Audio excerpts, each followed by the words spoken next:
ओम शांति 10/3/2025 प्रातः मुरली। ओम शांति बाप दादा मधुबन। ओम शांति मीठे बाप दादा, मीठे बच्चे, हंजी मीठे बाबा। तुम्हें मनुष्य से देवता बनने की पढ़ाई पढ़नी है और पढ़ानी है। सबको शांति धाम और सुखधाम का रास्ता बताना है। मनुष्य से देवता बनने की पढ़ाई पढ़नी और पढ़ानी है। सबको शांति धाम और सुखधाम का रास्ता बताना है। प्रश्न: जो सतो प्रधान पुरुषार्थी हैं उनकी निशानी क्या होगी? उत्तर: वह औरों को भी आप समान बनाएंगे, वह बहुतों का कल्याण करते रहेंगे, ज्ञान धन से झोली भरकर दान करेंगे, 21 जन्मों के लिए वर्षा लेंगे और दूसरों को भी दिलाएंगे। गीत है ओम नमः शिवाय। ओम शांति। भक्त जिसकी महिमा करते हैं तुम उनके सम्मुख बैठे हो। ओम नमः शिवाय क्या करते हैं? भक्त महिमा करते हैं और हम बाबा के सम्मुख बैठे हैं, जिसकी वो ओम नमः शिवाय कह के महिमा करते हैं। तो कितनी खुशी होनी चाहिए। उनको कहते हैं शिवाय नमः। तुमको तो नम नहीं करना है, तुमको तो नम नहीं करना है, मतलब नमस्ते करने की ज़रूरत नहीं है। बाप को बच्चे याद करते हैं, नम कभी नहीं करते हैं भाई, नमन याद करते हैं। यह भी बाप है, इनसे तुमको वर्षा मिलता है। तुम नमन नहीं करते हो, याद करते हो। हम नमन नहीं करते, हम क्या करते हैं? याद करते हैं। जीव की आत्मा याद करती है। बाप ने स्तन का लोन लिया है, वह हमको रास्ता बता रहे हैं। बाप से वेद का वर्षा कैसे लिया जाता है। तुम भी अच्छी रीति जानते हो, सतयुग है सुखधाम, जहाँ आत्माएं रहती हैं उसको कहा जाता है शांति धाम। तुम्हारी बुद्धि में है कि अब हम शांति धाम के वासी हैं। इस कलयुग को कहा ही जाता है दुखधाम। तुम जानते हो हम आत्माएं अब स्वर्ग में जाने के लिए, मनुष्य से देवता बनने के लिए पढ़ रही हैं। यह लक्ष्मी नारायण देवताएं हैं ना। मनुष्य से देवता बनना है नई दुनिया के लिए। बाप द्वारा तुम पढ़ते हो, जितना पढ़ेंगे पढ़ाई में पुरुषार्थ। कोई का तीखा होता है, कोई का ढीला होता है। सतो प्रधान पुरुषार्थी जो होते हैं वह दूसरे को भी आप समान बनाने का नंबरवार पुरुषार्थ कराते हैं, बहुतों का कल्याण करते हैं। जितना धन से झोली भरकर और दान करेंगे उतना फायदा होगा। मनुष्य दान करते हैं, उसका दूसरे जन्म में अल्पकाल के लिए मिलता है, उसमें थोड़ा सुख, बाकी तो दुख ही दुख है। तुमको तो 21 जन्मों के लिए स्वर्ग के सुख मिलते हैं। कहाँ स्वर्ग के सुख, कहाँ ये दुख। बेहद के बाप द्वारा तुमको स्वर्ग में बेहद का सुख मिलता है। ईश्वर अर्थ दान पुण्य करते हैं ना, वह है इनडायरेक्ट। अभी तुम तो सुख सम्मुख हो ना, भक्ति में इनडायरेक्ट होता है। अभी हम सम्मुख हैं, डायरेक्ट करते हैं। अब बाप बैठ समझाते हैं, भक्ति मार्ग में ईश्वर अर्थ दान पुण्य करते हैं तो दूसरे जन्म में मिलता है। कोई अच्छा करते हैं तो अच्छा मिलता है, बुरा पाप आदि करते हैं तो उसको ऐसा मिलता है, जैसा कर्म वैसा फल। यहाँ कलयुग में तो पाप ही होते रहते हैं, पुण्य होता ही नहीं है। करके अल्पकाल के लिए सुख मिलता है। अभी तो तुम भविष्य सतयुग में 21 जन्मों के लिए सदा सुखी बनते हो। उसका नाम ही है सुखधाम। प्रदर्शनी में भी तुम लिख सकते हो कि शांति धाम और सुखधाम का यह मार्ग है। शांति और सुखधाम में जाने का सहज मार्ग है। अभी तो कलयुग है ना, कलयुग से सतयुग पतित दुनिया से पावन दुनिया में जाने का सहज रास्ता, बगैर कोड़ी खर्चा। इसमें कोई खर्चा भी नहीं है। तो मनुष्य समझे, क्योंकि पत्थर बुद्धि है ना। बाप बिल्कुल सहज करके समझाते हैं। इसका नाम ही है सहज राजयोग, सहज ज्ञान। बाप तुम बच्चों को कितना सेंसिबल बनाते हैं। यह लक्ष्मी नारायण सेंसिबल है ना। बल श्री कृष्ण के लिए क्या क्या लिख दिया है। वह है झूठे कलंक। श्री कृष्ण कहता है मैया मैं नहीं माखन खायो, अब इसका भी अर्थ नहीं समझते हैं। मैं नहीं माखन खाया तो बाकी खाया किसने? बच्चे को दूध पिलाया जाता है, बच्चे माखन खाएंगे या दूध पिएंगे? यह जो दिखाया है मटकी फोड़ी आदि आदि ऐसी कोई बातें हैं नहीं, वो तो स्वर्ग का फर्स्ट प्रिंस है। महिमा तो एक शिव बाबा की है, दुनिया में और किसी की महिमा है नहीं। इस समय तो सब पतित हैं, परंतु भक्ति मार्ग की भी महिमा है। भक्तमाला भी गाई जाती है ना। फीमेल्स में मीरा का नाम है, मेल्स में नारद मुख्य गाया जाता है। तुम जानते हो एक भक्तमाला, दूसरी है ज्ञान की माला। भक्तमाला से रुद्रमाला के बने हैं, फिर रुद्रमाला से विष्णु की माला बनती है। रुद्रमाला है संगम युग की, यह राज तुम बच्चों की बुद्धि में है। यह बातें तुमको बाप समुख बैठ समझाते हैं। समुख जब बैठते हो तो तुम्हारे रोमांच खड़े हो जाने चाहिए। समुख जब बैठते हो तुम्हारे रोमांच खड़े हो जाने चाहिए। अहो सौभाग्य 100% भाग्यशाली से हम सौभाग्यशाली बनते हैं। तो क्या रोमांच खड़े हो जाने चाहिए? ओहो सौभाग्य 100% दुर्भाग्यशाली से हम सौभाग्यशाली बनते हैं। कुमारियां तो काम कटारी के नीचे गई नहीं है। बाप कहते हैं वह है काम कटारी, ज्ञान को भी कटारी कहते हैं। बाप ने कहा ज्ञान के अस्त्र शस्त्र, तो उन्होंने फिर देवियों को स्थूल अस्त्र शस्त्र दे दिए हैं। ये किसकी बात है? ज्ञान के अस्त्र शस्त्रों की बात है। लेकिन भक्ति में देवियों को स्थूल अस्त्र शस्त्र दे दिए हैं, वह तो है हिंसक चीजें। मनुष्य को यह पता नहीं है कि सुदर्शन चक्र क्या है। शास्त्रों में श्री कृष्ण को भी सुदर्शन चक्र दे हिंसा ही हिंसा दिखा दी है, श्री कृष्ण को भी शास्त्रों में। वास्तव में है ज्ञान की बात। तुम अभी सुदर्शन चक्रधारी बने हो, उन्होंने फिर हिंसा की बात दिखा दी है। तुम बच्चों को अब सब अर्थात चक्कर का ज्ञान मिला है। तुमको बाबा कहते हैं ब्रह्मा मुख वंशावली, ब्राह्मण कुल भूषण, सुदर्शन चक्रधारी। इनका अर्थ भी अभी तुम समझते हो। तुम्हारे में सारे 84 जन्मों का और सृष्टि चक्र का ज्ञान है। पहले सतयुग में एक सूर्यवंशी धर्म है, फिर चंद्रवंशी, दोनों को मिलाकर स्वर्ग कहा जाता है। यह बातें तुम्हारे में भी नंबरवार सबकी बुद्धि में है। जैसे तुमको बाबा ने पढ़ाया है, तुम पढ़कर होशियार हुए हो। अब तुमको फिर औरों का कल्याण करना है, सुदर्शन चक्रधारी बनना है। जब तक ब्रह्मा मुख वंशावली नहीं बने तो शिव बाबा से वर्षा कैसे लेंगे? अभी तुम बने हो ब्राह्मण, वर्षा शिव बाबा से ले रहे हो, यह भूलना नहीं चाहिए। पॉइंट नोट करनी चाहिए। सीढ़ी है 84 जन्मों की, सीढ़ी उतरने में तो सहज होती है। जब सीढ़ी चढ़ते हैं तो कमर को हाथ दे कैसे चढ़ते हैं, परंतु लिफ्ट भी है। अभी बाबा आते ही हैं तुमको लिफ्ट देने, सेकंड में चढ़ती कला होती है। अब तुम बच्चों को तो खुशी होनी चाहिए कि हमारी चढ़ती कला है। मोस्ट बिलव्ड बाबा मिला है, उन जैसी प्यारी चीज कोई होती नहीं है। साधु संत आदि जो भी हैं सब उसे एक माशूक को याद करते हैं। सभी उनके आशिक हैं, परंतु वह कौन है यह कुछ भी समझते नहीं है। सिर्फ सर्वव्यापी कह देते हैं। तुम अभी जानते हो कि शिव बाबा हमको इन द्वारा पढ़ाते हैं। शिव बाबा को अपना शरीर तो है नहीं, वह है परमात्मा। परमात्मा माना परमात्मा, जिसका नाम है शिव। बाकी सब आत्माओं के शरीर पर नाम अलग अलग पड़ते हैं, एक ही परमात्मा है जिसका नाम शिव है। फिर मनुष्य ने अनेक नाम रख दिए हैं, भिन्न भिन्न मंदिर बनाए हैं। अभी तुम अर्थ समझते हो।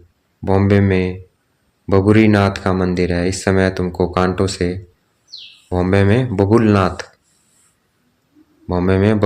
का मंदिर है। इस समय तुमको कांटों से फूल बनाते हैं, विश्व के मालिक बनाते हैं।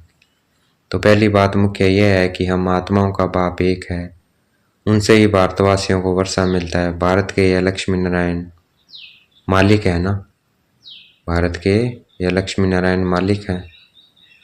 चीन के तो नहीं है ना, चीन के होते तो शक्ल ही और होती। यह है ही भारत के, पहले पहले गोरे फिर सांवरे बनते हैं, आत्मा में ही खाद पड़ती है, सांवरी बनती है, मिसाल सारा इनके ऊपर है। भ्रमरी कीड़े को चेंज कर आपसमान बनाती है, सन्यासी क्या चेंज करते हैं। सफेद कपड़े वाले को गेरू कपड़े पहना कर माथा मुड़ा देते हैं। तुम तो यह ज्ञान लेते हो, ऐसे लक्ष्मी नारायण जैसा शोभनिक बन जाएंगे। अभी तो प्रकृति भी तमो प्रधान है, तो यह धरती भी तमो प्रधान है, नुकसान कारक है। आसमान में तूफान लगते हैं, कितना नुकसान करते हैं, उपद्रव होते हैं। अभी इस दुनिया में है परम दुख, वहां फिर परम सुख होगा। कहाँ? नई दुनिया में। पाप परम दुख से परम सुख में ले जाते हैं, इनका विनाश होता है, फिर सब सतो प्रधान बन जाता है। अभी तुम पुरुषार्थ कर, जितना बाप से वर्षा लेना है उतना ले लो, पुरुषार्थ पे है, जितना चाहें उतना ले सकते हैं, नहीं तो पिछाड़ी में पश्चाताप करना पड़ेगा। बाबा आया है परंतु हमने कुछ नहीं लिया, यह लिखा हुआ है, भंबोरे को आग लगती है, तब कुंभकर्ण की नींद से जागते हैं, फिर हाय हाय कर मर जाते हैं। हाय हाय के बाद फिर जय जयकार होगी। कलयुग में हाय हाय है ना, एक दो को मारते रहते हैं, बहुत ढेर के ढेर मरेंगे। कलयुग के बाद फिर सतयुग जरूर होगा, बीच में यह संगम, इसको पुरुषोत्तम युग कहा जाता है। बाप तमो प्रधान से सतो प्रधान बनने की युक्ति अच्छी बताते हैं, सिर्फ कहते हैं मुझे याद करो और कुछ भी नहीं करना है। अभी तुम बच्चों को माथा आदि भी नहीं टेकना है।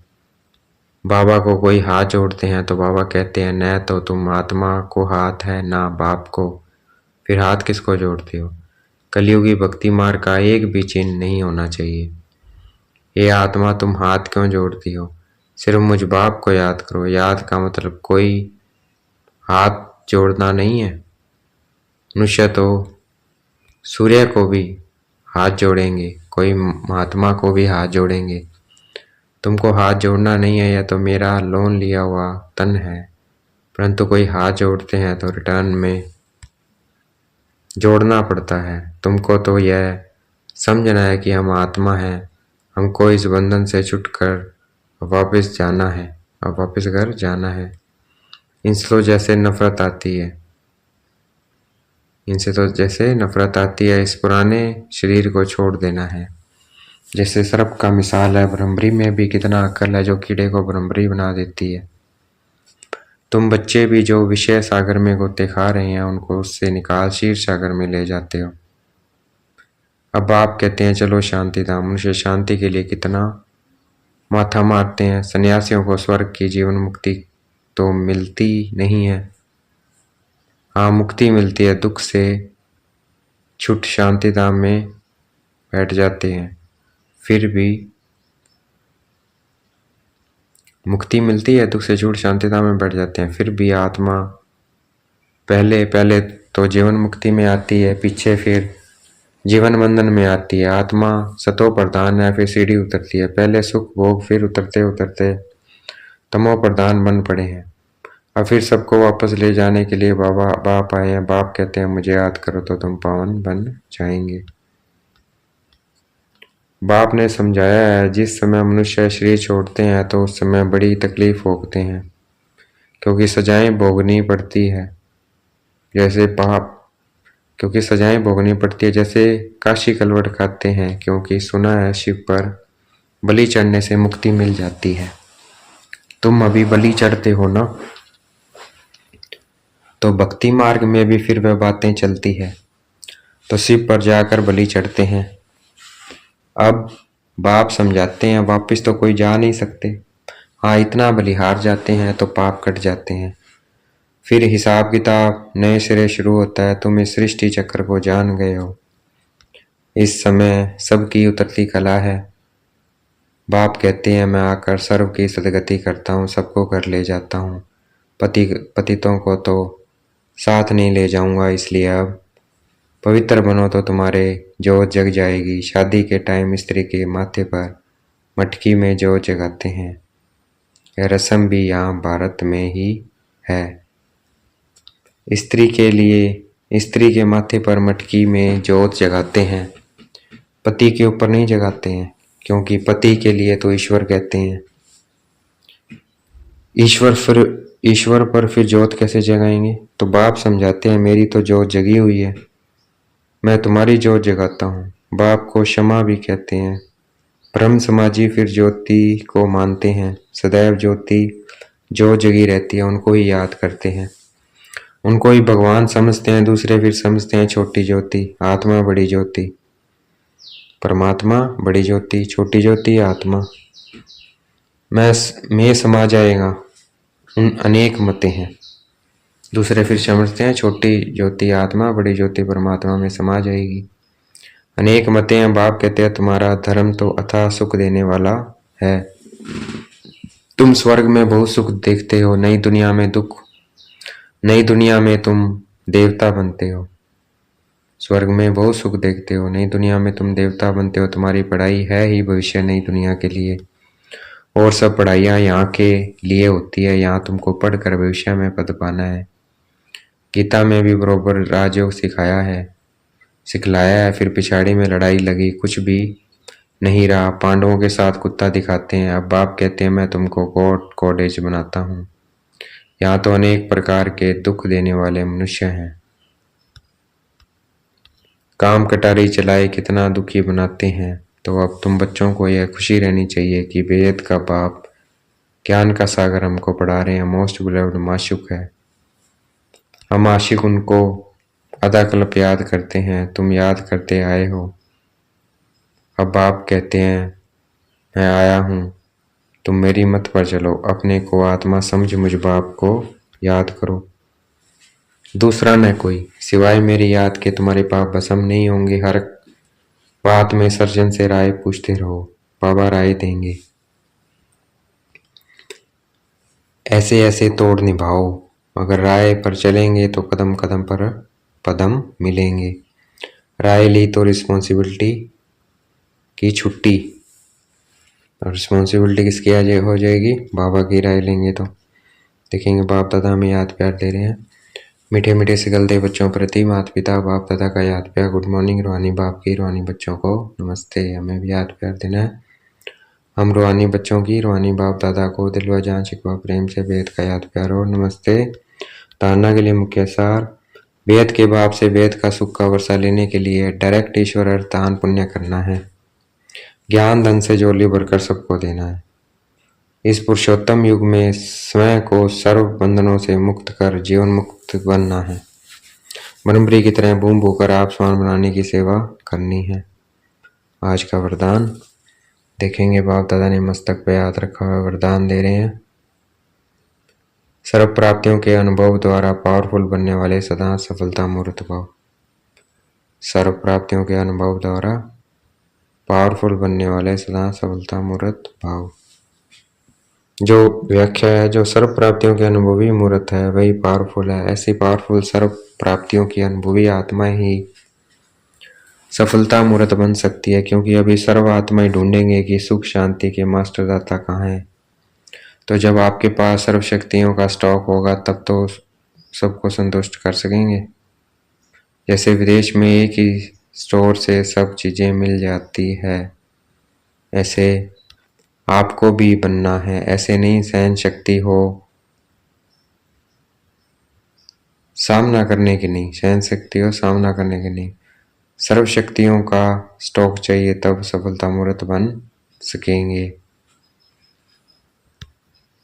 स्लोगन है, मर्यादा ही ब्राह्मण जीवन के कदम हैं, कदम पर कदम रखना माना मंजिल के समीप पहुंचना। मर्यादा है, क्या है?